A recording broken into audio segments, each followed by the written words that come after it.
Buenas tardes, Buenas tardes.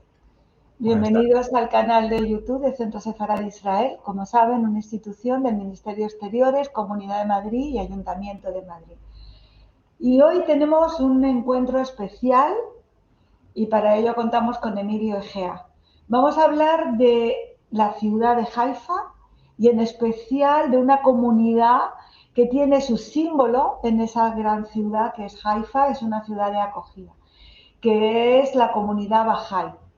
Para ello tenemos a Emilio Egea, miembro de esta comunidad y además historiador que nos va a contar algunos datos y algunos hechos de esta comunidad. Pero antes que nada, Emilio, bienvenido, buenas tardes.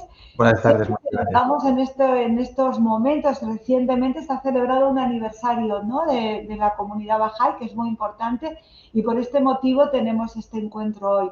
¿Puedes hablarnos, Emilio, de este acontecimiento? Sí, recientemente se ha celebrado el centenario del fallecimiento de Abdul Bahá, que es el hijo del fundador de la religión Bahá'í, de Bahá'u'lláh, y él llegó a Haifa en 1868, permaneció 40 años preso en Akka y una vez que fue liberado en 1908 volvió a Haifa, donde murió en 1921, un 28 de noviembre de 1921.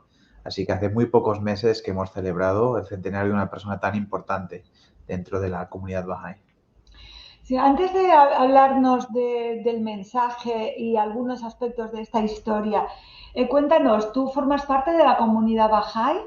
Sí, yo formo parte de la comunidad Bahá'í, yo conocí la comunidad Bahá'í por mi familia, por parte de padre, mi abuelo conoció la fe Bahá'í en Cartagena, allá por el año 57, y por parte de madre, mi madre es de origen iraní, sus abuelos habían conocido la fe hace muchos años en Persia.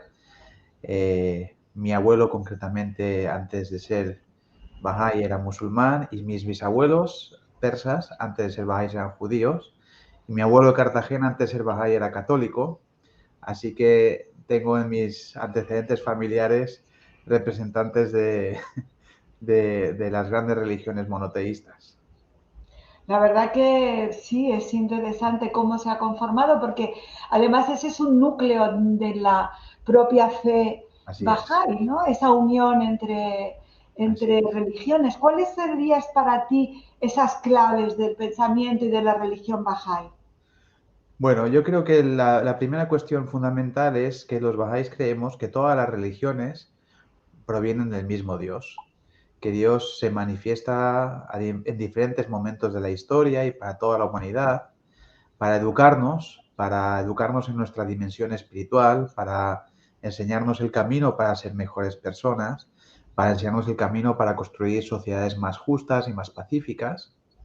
Y por tanto vemos a todas las religiones como diferentes eslabones o diferentes a sus fundadores como diferentes maestros de una misma escuela divina.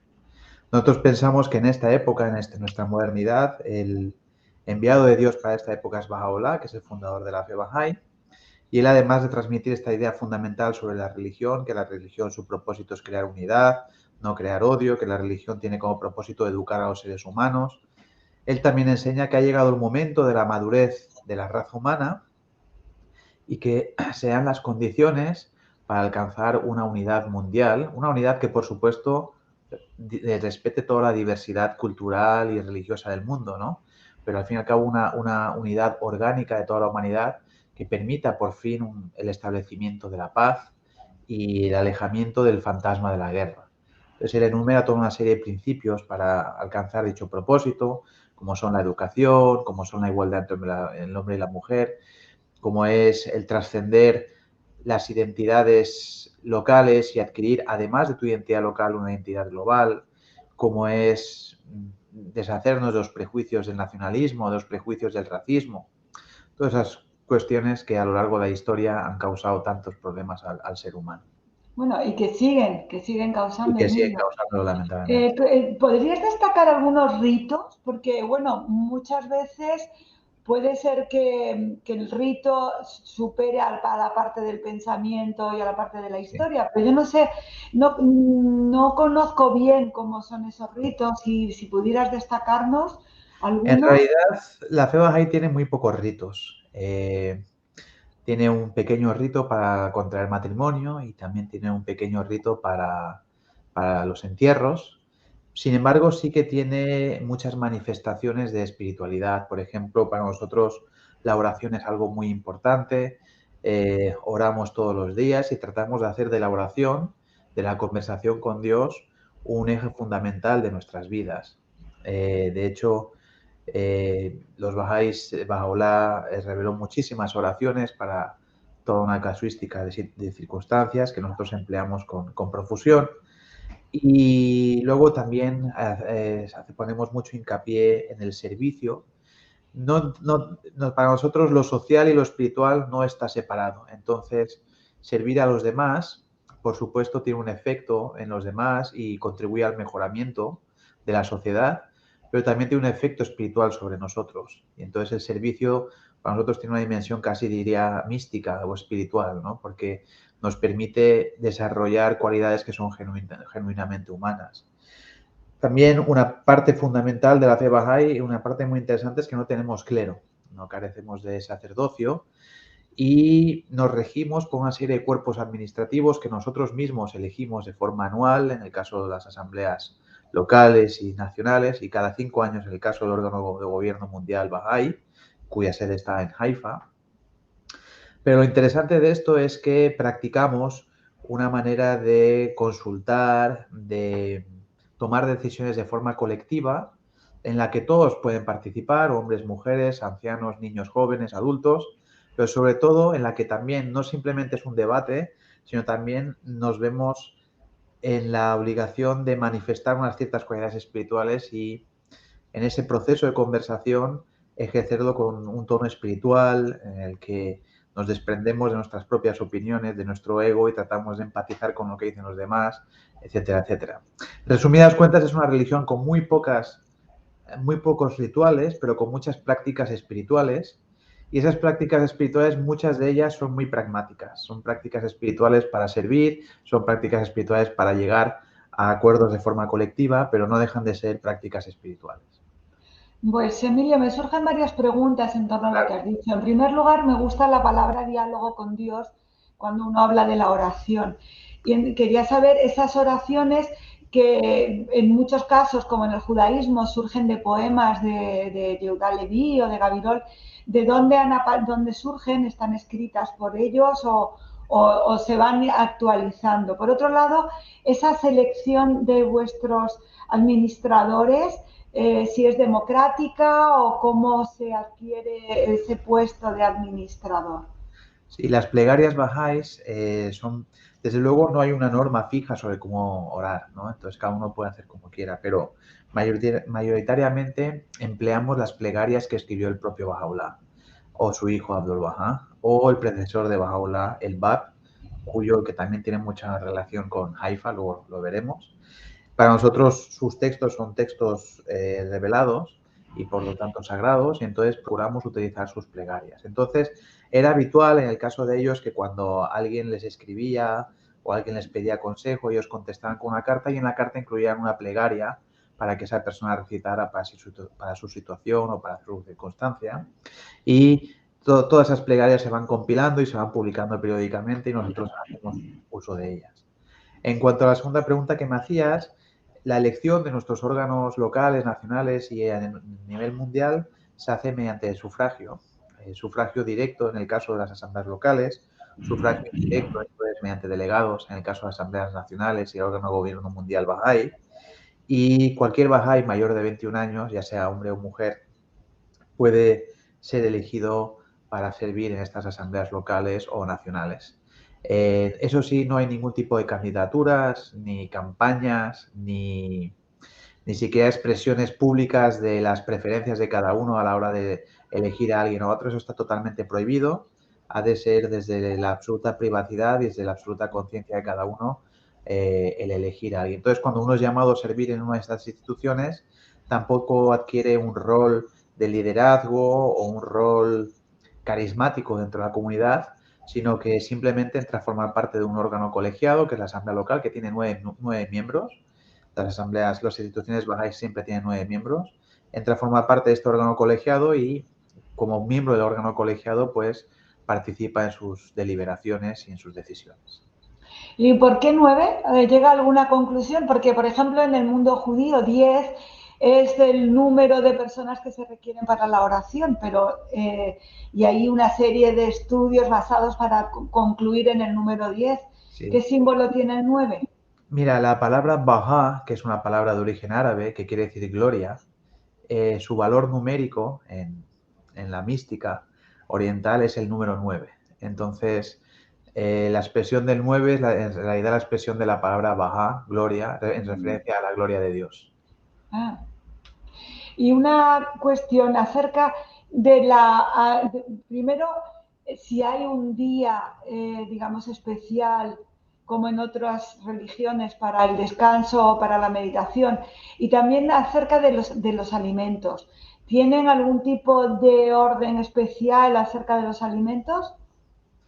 Sí, en la fe Bahá'í tenemos un calendario propio que tiene 19 meses de 19 días, más 4 días intercalares o epanóminos, que justo ahora los estamos celebrando. Nuestro año nuevo se inicia con la entrada de la primavera, le llamamos Nowruz, nuevo día. Es una fecha en nuestro calendario común con otros pueblos del Asia Central. Y cada mes del calendario Bahá'í y cada día de la semana recibe el nombre de un atributo divino. La idea es que el calendario siempre nos sirva para recordar a Dios y recordar sus mercedes hacia la humanidad. Antes de que me lo preguntes, el número 19 también tiene un significado. Es la palabra Bahit en el idioma árabe, también en el idioma persa, quiere decir unidad. Entonces, 19 es el valor numérico de esa palabra. Así que un calendario de 19 meses con 19 días cada uno nos recuerda permanentemente el concepto de unidad. La unidad de Dios, la unidad de las religiones y la unidad de la humanidad, ¿no? En cuanto a la cuestión alimentaria, no hay muchas especificaciones. Sí que los bahá'ís tenemos prohibido el consumo de bebidas alcohólicas. Salvo por prescripción médica, tenemos prohibido el consumo de alcohol. Y, por supuesto, de cualquier droga estupefaciente que pueda alterar nuestra conciencia. El tabaco no está prohibido, pero su uso está el abandono de su uso está muy recomendado. Es decir, se enfatiza mucho en escritos bahá'ís no fumar, pero el concepto es que el ser humano no tome aquello que dañe su mente, que al fin y al cabo la mente es el instrumento que tiene el alma para manifestarse en este mundo. Entonces, no ingerir cualquier cosa que pueda afectar a ese instrumento tan poderoso del ser humano que como es la mente. ¿Y el resto de alimentos está permitido? El resto de alimentos están permitidos, no hay normativas, ahí cada uno según su cultura, según sus gustos, Hay personas que son bajáis que son vegetarianos, bajáis que no, hay bajáis que prefieren prescindir de ciertos alimentos y hay bajáis que toman todo, cada uno según su cultura y su origen y sus costumbres. Sí, donde viva, claro, hablando también de la cultura del entorno. Y hablando de la cultura del entorno, ¿cómo es la comunidad bahá'í en España numéricamente, origen?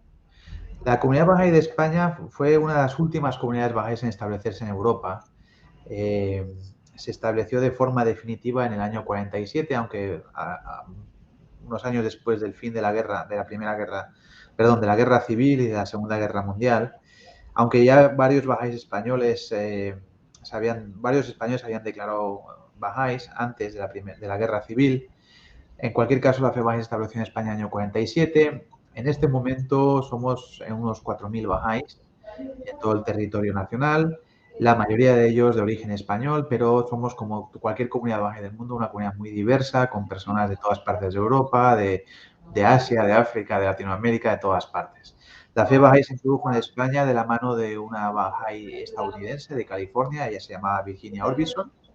Se estableció primero en Madrid, después en Barcelona en el año 49 y finalmente está establecida hoy en todo nuestro país. Muy interesante. ¿Tenéis aquí espacios para la oración y los encuentros? Sí, nosotros tenemos sedes locales y una sede nacional en Madrid. donde ha habido posibilidad, los bahá'ís tienen su sede local, que está abierta en realidad a todas las personas, pero ahí se celebran sus reuniones, muchas de sus reuniones, ahí se realizan sus deliberaciones, ahí celebran sus festividades, celebramos nuestras festividades.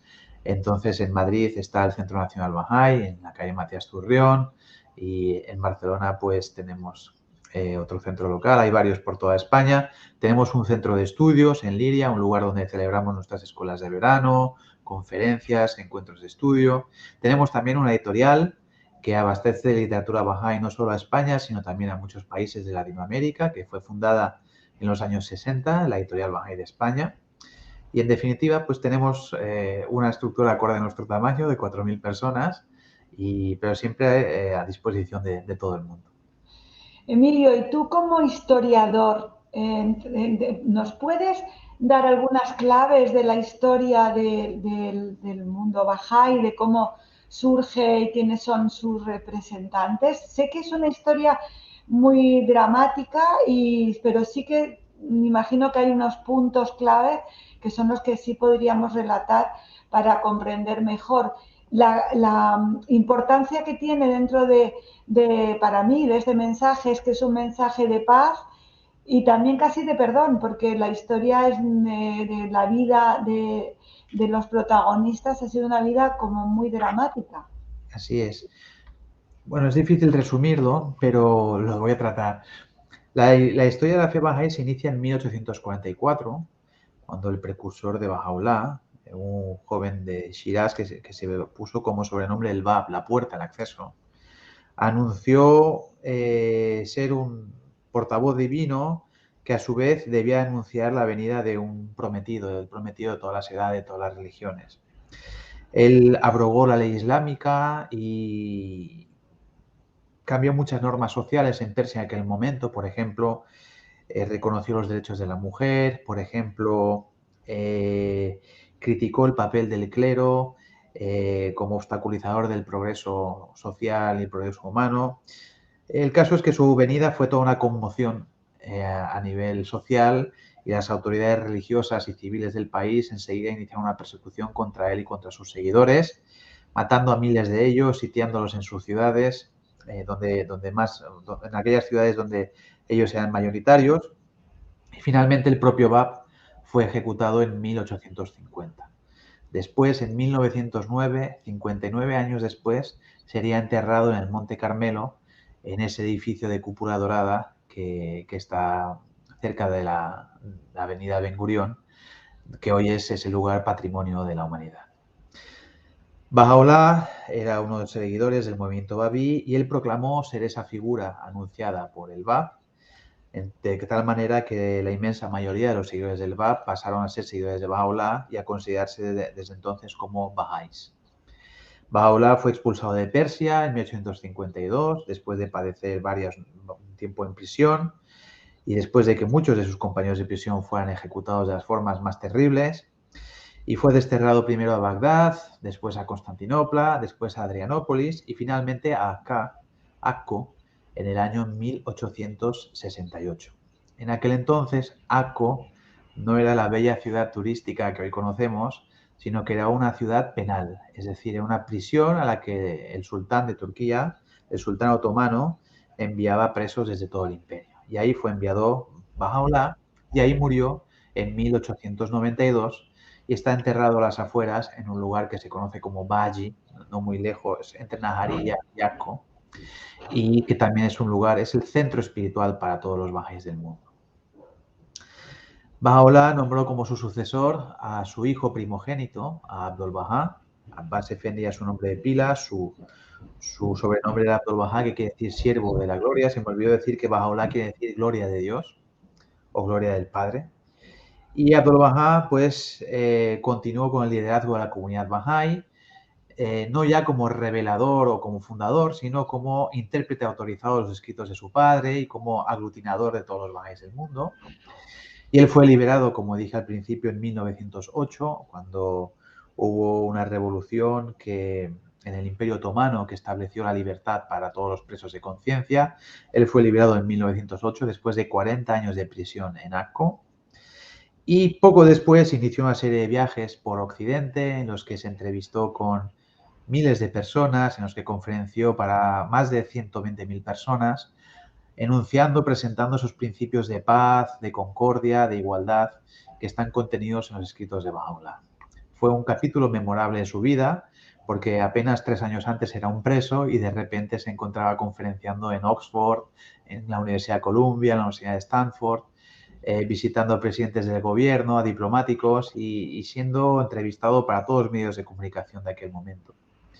Él regresó a Haifa poco antes del estallido de la Primera Guerra Mundial de la que él avisó y advirtió durante sus viajes por Occidente, porque él estaba seguro que la condición moral del mundo era tal que iba a abocar el odio religioso, el odio racial, el odio nacional en el mundo nacionalista en el mundo era tal que él estaba seguro que eso abocaría a la humanidad a una gran guerra, como así fue. Decía que él volvió a Haifa poco antes de la Primera Guerra Mundial. Durante la Primera Guerra Mundial prestó unos servicios a la sociedad de Haifa importantísimos, alimentando a las familias en momentos de gran carestía de alimentos y de todo tipo de recursos.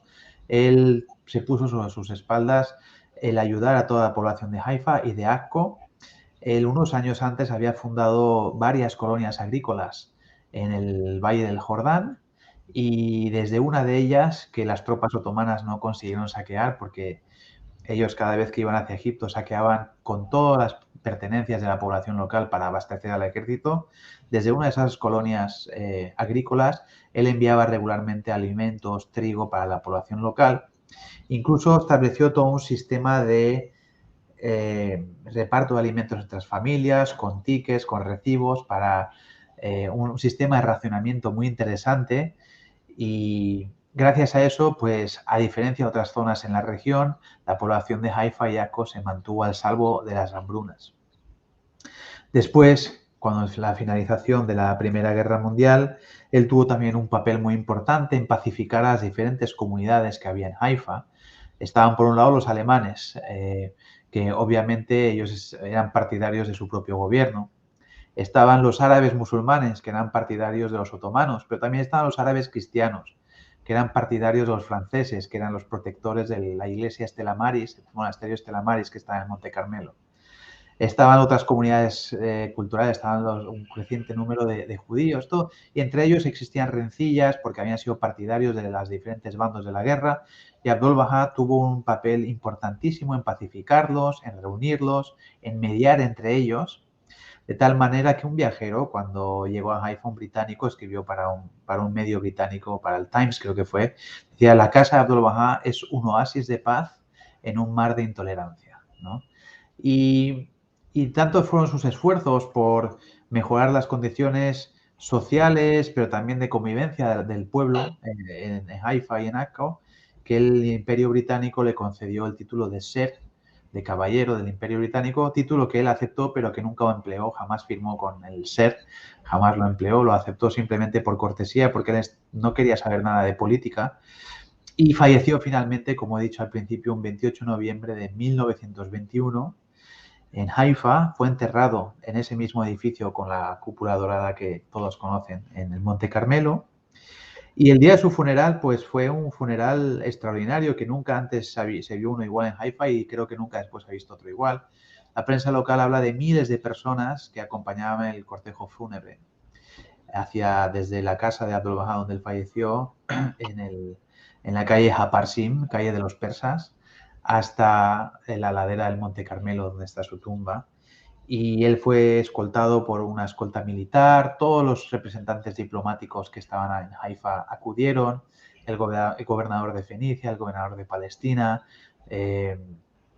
representantes de todas las comunidades religiosas en Haifa, católicos, ortodoxos, judíos y musulmanes estaban ahí. De hecho, brindaron unos discursos bellísimos sobre su figura y sobre toda la ayuda que él en definitiva había sido un padre para todos ellos, sin distinción de su religión o su nacionalidad o su cultura o su estatus social. Y él falleció ahí en 1921, así que podéis imaginaros que en esa zona están los lugares más sagrados para los bahá'ís, la tumba del Bab, la tumba de Bahá'u'lláh, la tumba de Abdul Bahá. Y también es no solo el centro espiritual, sino también el centro administrativo del de la comunidad Bahá'í. Ahí está la sede de la Casa Universal de Justicia, que es el órgano de gobierno mundial de todos los Bahá'ís. Están nuestros archivos internacionales, nuestra biblioteca internacional, etcétera, etcétera. Bueno, realmente es un espacio importantísimo para la ciudad de Haifa. Quien visite Haifa y vea todo ese esplendor, ¿no?, y ese paisaje con los jardines, realmente se queda conmocionado. ¿Cuándo se construye todo ese lugar? Pues mira, la tumba del Bab fue lo primero que se construyó y se empezó a construir a principios del siglo XX. Abdul Bahá, desde su prisión, dirigía la construcción de un pequeño edificio de piedra, la piedra tan típica de esa zona, de las casas antiguas de esa zona, esa piedra de color ocre que es tan típica en Haifa. Bueno, y en toda Israel, las construcciones antiguas son de esa piedra caliza. Construyó muy humildemente ese mausoleo para el Bab, que le costó, como decimos en Cataluña, Dios y ayuda, porque lo tuvo que hacer desde prisión y sufrió muchas consecuencias su valentía. Los otomanos no estaban en absoluto de acuerdo con la construcción de ese edificio. Y finalmente, como decía antes, un año después de su liberación, se concluyó la construcción de ese pequeño edificio, y se pudieron depositar los restos mortales del Bab. El lugar fue escogido por el propio Bahá'u'lláh. Bahá'u'lláh dijo que ahí en el Monte Carmelo, en ese punto en concreto, debe ser enterrado el Bab. Y fue el propio Bahá'u'lláh que durante toda su vida, mantuvo la vigilancia para que el cuerpo del Bab estuviera oculto y nadie lo profanara. Y finalmente llegara a Tierra Santa y finalmente después pudiera ser enterrado en Haifa. Ya en los años 50 se construyó sobre esa humilde edificación, se construyó Pues ya digamos que cuando está el Estado de Israel formado. Efectivamente. Una vez ya finalizada la Segunda Guerra Mundial y establecido el Estado de Israel, se empieza la construcción de la superestructura, que es lo que todos ahora conocemos, ese edificio, ese tambor con la cúpula dorada y las columnas alrededor abajo. Superestructura, no se destruyó el edificio original, sino que simplemente sobre el mismo se construyó la nueva estructura. Y Abdul Bahá había dejado dicho que en el futuro el edificio tendría, desde la cima del Monte Carmelo hasta abajo, estaría rodeado de terrazas. Y esas se empezaron a hacer en los años 90 del siglo XX, construir esas terrazas. Fueron inauguradas en el año 2001 y permiten a uno, desde la avenida Ben Gurión, caminar desde el mar, toda la avenida Ben Gurión, y subir hasta la cima de la montaña, pasando por la tumba del Bab, y desde ahí tener una vista panorámica de la bahía de Akka y Haifa, de Akko y Haifa. Y ya en los años 50 también se empezó la construcción de lo que es la sede administrativa de la comunidad Bahá'í, que está cerca de la tumba del Bab. El primer edificio que se construyó fue el edificio de los archivos internacionales Bahá'ís. Ahí se conservan los escritos originales de Bahá'u'lláh, los escritos originales de Abdul Bahá y del Bab, y también algunos artefactos relacionados con su vida, algunas reliquias relacionadas con su vida. Y ya en los años 70 se inició la construcción de la sede de la Casa de Justicia, y ya también en la década de los 90 de otros edificios que albergan una biblioteca y otras instituciones bahá'ís. Y Entonces, una pregunta, ¿en ese espacio maravilloso es también un lugar de encuentro y de peregrinación? ¿Hay efectivamente, también espacio para la oración? efectivamente.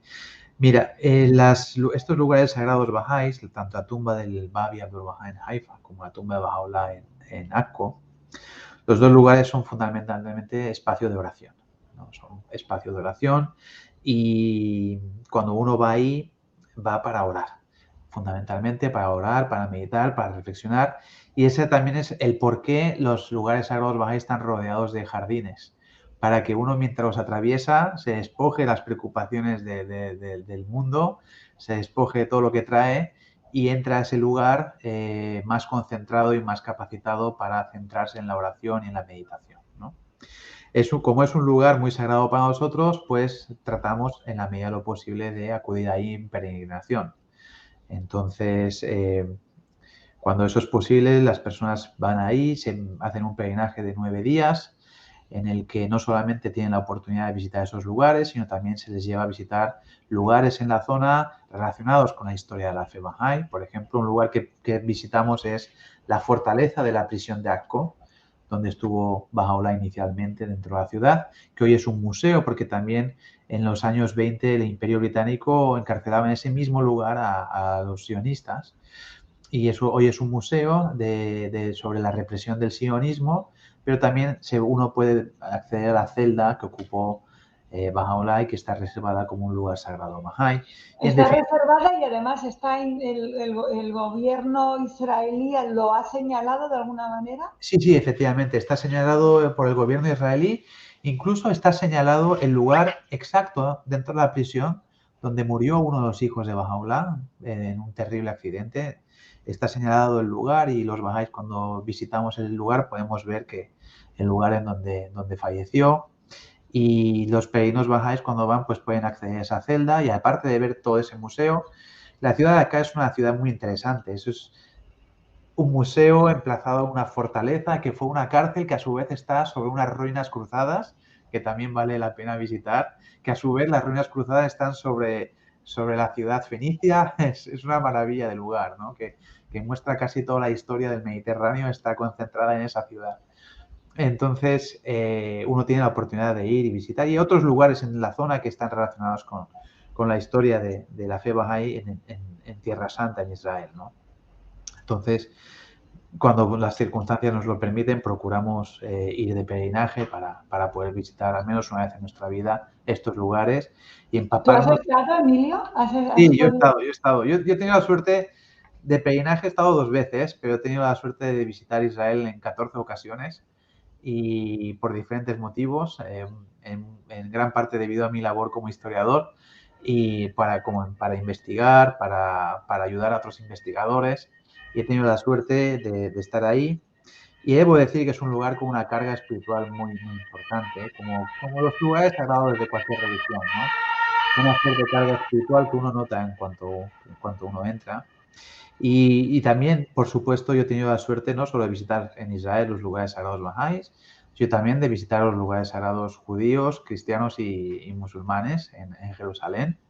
Y para mí también eso fue un gran privilegio y un gran aprendizaje, porque en realidad yo pienso que todos en eso estamos hermanados, independientemente de cuál sea nuestra religión.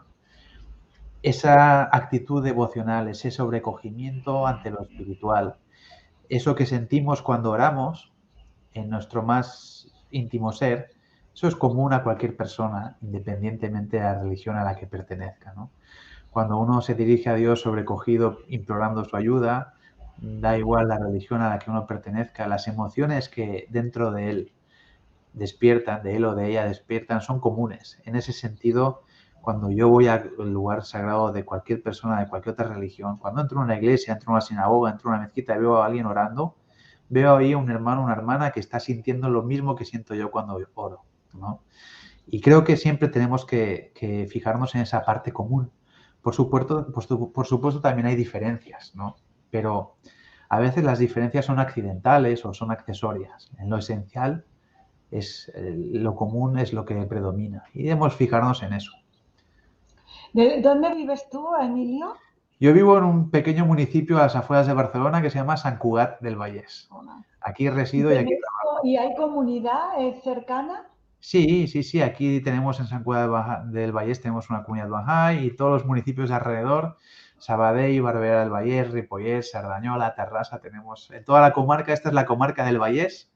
En toda la comarca hay varias comunidades bahá'ís, en Rubí, se me olvidaba, Sant Quirze del Vallès también. Y aquí al lado tenemos la ciudad de Barcelona, nos separa una montaña solamente, la montaña del Tibidabo. Está la ciudad de Barcelona, que tiene su centro bahá'í y un gran número de bahá'ís también. Y una pregunta, ¿nos puedes dar algunos nombres de los libros tuyos que como historiador puedes recomendar a nuestro público para poder profundizar algo más en todo lo que nos estás contando hoy? Yo he publicado 4 libros hasta el momento, 2 están en inglés, pero os hablaré de los 2 que están en nuestra lengua. Uno, el más reciente de ellos, se llama Abdul Bahá, la construcción de un nuevo mundo. Lo escribí precisamente con ocasión del centenario de su fallecimiento y hasta el momento se han vendido más de 4.000 copias. Es no solamente una breve biografía sobre Abdul Bahá, sino también una introducción a la fe Bahá'í y a las enseñanzas. Entonces yo intercalo capítulos hablando de su vida con capítulos hablando de cómo él en su vida ejemplificaba las enseñanzas de su padre, de Baha'u'lláh, ¿no? Hablo, por ejemplo, de qué es la verdadera felicidad, hablo sobre los prejuicios raciales, sobre la igualdad entre hombre y la mujer, sobre la paz, sobre toda una serie de temas que son en realidad muy actuales, pero que al mismo tiempo tienen que ver con su vida. Se llama el Abdul Bahá, la construcción de un nuevo mundo. Y hace unos meses antes de publicar ese libro, se publicó la adaptación al libro de mi tesis doctoral, que se llama Un clamor por la paz, que también es sobre Abdul Bahá y habla sobre todo de los 3 años de sus viajes a Occidente, el mensaje que él dio a la humanidad. Y sobre todo lo pongo en contraste con las ideas de aquella época. Por ejemplo, quizás muchos oyentes lo sepan, pero quizás otros no. En la época en la que él realizó sus viajes de 1911 a 1913, el racismo, la idea de que hay unas razas superiores a otras, era una idea que estaba defendida desde la ciencia. La ciencia del momento decía que hay razas superiores y razas inferiores. O, por ejemplo, se creía que el cuerpo determina todo en la persona. Es decir, nuestros valores morales, nuestra inteligencia, nuestras inquietudes, nuestra imaginación, nuestras capacidades artísticas, se creía que eso viene determinado por nuestra raza, no por nuestra libre voluntad o por nuestra educación. Y ante todo esto, Abdul Bahá, por ejemplo, pues discutió que las razas existan, decía que las razas no existían, propuso un modelo de orden social basado en la unidad racial, no en la segregación. Bueno, recojo toda una serie de temas como como el nacionalismo, como la paz, como el papel de las religiones en la sociedad, como la igualdad de géneros. Presento lo que él dijo basándose en las enseñanzas de su padre y lo comparo con las ideas prevalecientes en aquella época. Entonces, quien lea este libro aprenderá dos cosas. Por un lado, cuáles son las enseñanzas Bahá'í sobre esos temas, pero por otro lado aprenderá también las incoherencias de aquella época, cómo pensaba la humanidad en aquella época. E invito al lector a reflexionar sobre nuestro propio presente. Es muy fácil ver las incoherencias en gente de hace 100 años, pero ¿qué pasa con nuestras incoherencias, no? Por ejemplo, todos queremos que haya paz, pero tenemos unas sociedades en las que la competencia es el eje de todo, ¿no? Por ejemplo, los políticos, la acción política se basa en la competencia, en la crítica, en la lucha dialéctica. Pues eso no es coherente con querer la paz. O, por ejemplo, creemos en la igualdad entre el hombre y la mujer, pero ciertamente hay desigualdades salariales, hay en los órganos de gobierno de empresas e instituciones todavía hay más hombres que mujeres, etcétera, etcétera, ¿no? Creemos que todos son iguales, pero al mismo tiempo surgen discursos identitarios que niegan que todos seamos iguales, ¿no? Hay toda una serie de incoherencias que debemos examinar porque esas incoherencias son la causa de los problemas que estamos viviendo hoy en día, ¿no? Entonces, ese libro, en cierto modo, es un ejercicio de reflexionar las incoherencias de otra época que llevaron al mundo a la Primera Guerra Mundial para invitarnos a reflexionar sobre nuestras propias incoherencias hoy. Y yo soy el primer incoherente, no es que me ponga aquí como ejemplo de nada, pero como sociedades tenemos todavía muchas incoherencias que debemos pulir, debemos afinar para que el resultado sea otro, ¿no? Porque es muy dramático, fíjate, vivimos en un mundo, y es una reflexión que hago en el otro libro, en Abdul Bahá, La construcción de un nuevo mundo, tenemos un desarrollo económico como nunca antes en la historia, un desarrollo tecnológico, científico, unos avances en la ley, en el comercio, jamás la humanidad ha tenido todos los privilegios que nosotros tenemos. Sin embargo, sigue existiendo guerras, existe más desigualdad que nunca, hay más enfermedades mentales que jamás en la historia, hay más depresiones que nunca. Es evidente que el progreso material por sí solo, el materialismo por sí solo no trae la felicidad. Hace falta un equilibrio entre el progreso material y el progreso espiritual, ¿no? Y en cierto modo eso es lo que hace la comunidad Bahá'í, tratar de restablecer el equilibrio entre lo espiritual y lo material, ¿no? Y un poco ambos libros también tratan de eso. Pues muchísimas gracias, Emilio, por estas claves para entender a la comunidad Bahá'í. Espero que nuestros amigos que nos estén oyendo puedan conocer ese templo maravilloso en esa ciudad que realmente yo creo que se ha contagiado ese gran espíritu, ¿no?, de tolerancia, que gracias también a la posibilidad de un gobierno que ha permitido su creación y que comparte, ¿no?, con la comunidad Bahá'í todos esos símbolos de búsqueda de la convivencia. Así que yo creo que esa es la clave, ¿no? Convivir, aprender los unos de los otros y sobre todo este mensaje de paz que nos quieres transmitir en momentos realmente complicados que está viviendo Europa. Muchísimas gracias, Emilio. Muchísimas gracias a vosotros, quedo a vuestra disposición. Gracias por todo.